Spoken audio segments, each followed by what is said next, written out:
Hi friends, welcome to Kutti Welding Works. இந்த work எங்கன்னு பார்த்தீங்கன்னா நம்ம கூடலூர் குழப்பல்ல தான் guys. ஸோ இது ஆல்ரெடி நம்ம மேலே டாப் ரூஃபிங் பண்ணியிருக்கோம். ஸோ அது சைடில் பேக் சைடில் பார்த்தீங்கன்னா நமக்கு அப்ஸ்டார் ஏறி போகிறதுக்கு ஸ்டெப் இருக்குது. ஸோ அந்த ஸ்டெப்பு நினையாமல் நம்ம இப்போ ரூஃபிங் பண்ண போகிறோம். நம்ம ஆல்ரெடி ஏ டைப்பில் ரூஃபிங் பண்ணியிருக்கோம்.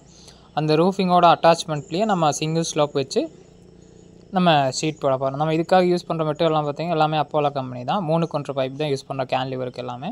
அதே மாதிரி பட்டியைக்கு வந்து 1.25 பைப் தான் யூஸ் பண்ணுறோம். ஸோ இதுதான் நம்ம பார்க்குற வியூ தான். அந்த ரைட் சைடில் இருக்குது அந்த ஸ்டெப் ஏறி வர்றது.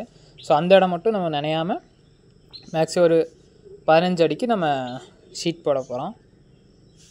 மேக்ஸிமம் ஃபஸ்ட் நாங்கள் அந்த ஏ டைப்லேயே கனெக்ட் பண்ணி ரூஃபிங் பண்ணி விட்டுருலாம், ஸ்டெப்புக்கும் சேர்த்து தான் சொன்னோம். ஸோ அப்போ கிளைண்ட் சொன்னாங்க அங்கே ஒரு ரூம் எடுக்கிற மாதிரி இருக்கும், இல்லைன்னா ஒரு சின்ன சிட் அவுட் மாதிரி நமக்கு கன்வெர்ட் பண்ணுற மாதிரி இருக்கும். ஸோ நமக்கு அந்த இடம் ஒரே ஒன் சைடு ஸ்லோப்பில் அதிகம் ஸ்லோப் இல்லாமல் ஒரு மீடியம்லேயே கொடுக்குற மாதிரி தான் வேணும் அப்படின்னு சொன்னாங்க. ஸோ அதுக்காக தான் அந்த மாதிரி நாங்கள் போட்டிருக்கோம். ஸோ இல்லைனா நம்ம எல்லாம் நினைப்பாங்க ஏன்டா ஏ கூரையிலேயே அவங்க அட்டாச் பண்ணி போட்டிருக்கலாமேன்னு. ஸோ அதனால தான் அப்படி போட்டிருக்கோம்.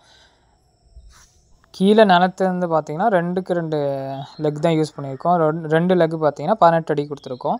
ஸோ அதே மாதிரி டாப்பில் பார்த்திங்கன்னா ஸ்டெப்போட லேண்டிங்கில் பார்த்திங்கன்னா ஒரு 8 அடிக்கு ஒரு லெக்கும் கொடுத்துருக்கோம். ஸோ 3 கால் கொடுத்து ஸ்ட்ரெச்சர் அடிச்சிருக்கோம். ஸோ அதே மாதிரி சைடில் பார்த்திங்கன்னா பாத்தி கன்வெர்ட் பண்ணியிருக்கோம். ஸோ இது பார்த்திங்கன்னா டோட்டலாக நமக்கு அவுட்ரு பார்த்திங்கன்னா ஒரு 6 அடி ஷீட் தான் நாங்கள் போட போகிறோம். ஸோ 6 அடியில் எல்லாம் கவர் ஆகிடும். 4 அடி தான் நமக்கு ஸ்டெப்போட அளவு. ஸோ 2 அடி எக்ஸ்ட்ரா அவுட்டில் விட்டு கவர் பண்ணியிருக்கோம். நம்ம இதுக்காக யூஸ் பண்ணியிருக்க ஷீட் பார்த்திங்கன்னா 3.5 பூஷன் கம்பெனி ஷீட் தான் யூஸ் பண்ணியிருக்கோம். ஸோ இது அமௌண்ட் வைஸ் பார்க்கும்போது ஒரு மீடியம் பட்ஜெட் ஷீட் தான் இது.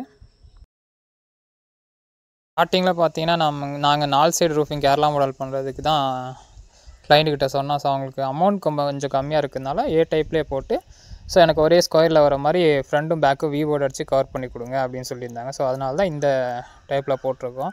ஸோ இதே 4 சைடு போடும்போது கொஞ்சம் அமௌண்ட்டும் அதிகமாக வரும், அதே மாதிரி மெட்டீரியலும் அதுக்கு ஏற்ற மாதிரி அதிகமாக வரும். ஸோ நம்ம ஒர்க் எப்படிங்கிற மறக்காமல் லைக் பண்ணுங்கள், ஷேர் பண்ணுங்கள், கமெண்ட் பண்ணுங்கள். நம்ம யூடியூப் சேனலுக்கு சப்போர்ட் அண்ட் சப்ஸ்கிரைப் பண்ணுங்கள். தேங்க்யூ.